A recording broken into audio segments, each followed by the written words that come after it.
పశ్చిమాసియాలో ఉద్రిక్తతలు మరోసారి తీవ్ర రూపం దాల్చుతున్నాయి. ఒకవైపు అమెరికా, ఇరాన్ మధ్య యుద్ధానికి ముగింపు పలకడమే లక్ష్యంగా శాంతి చర్చలు కీలక దశకు చేరుకున్న వేళ, మరోవైపు లెబనాన్పై ఇజ్రాయెల్ దాడులు కొత్త వివాదానికి తెరలేపాయి.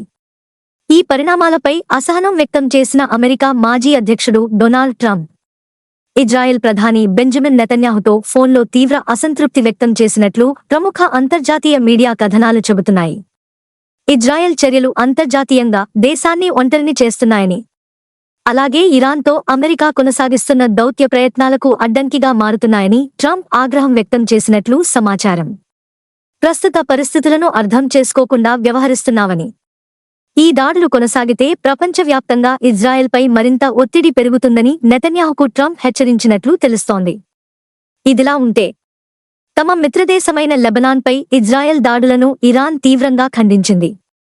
అవసరమైతే అమెరికాతో కొనసాగుతున్న శాంతి చర్చల నుంచే వైదొలుగుతామని కూడా సంకేతాలు ఇచ్చింది.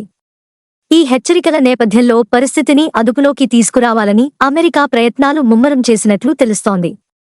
ఇదే సమయంలో లెబనాన్పై సైనిక చర్యలను ఇజ్రాయెల్ తగ్గించినట్లు అంతర్జాతీయ వర్గాలు చెబుతున్నాయి. మొత్తానికి పశ్చిమాసియాలో శాంతి చర్చలు కీలక దశలో ఉన్న సమయంలో జరిగిన ఈ పరిణామాలు ప్రపంచ దృష్టిని మరోసారి ఆ ప్రాంతంపై నిలిపాయి.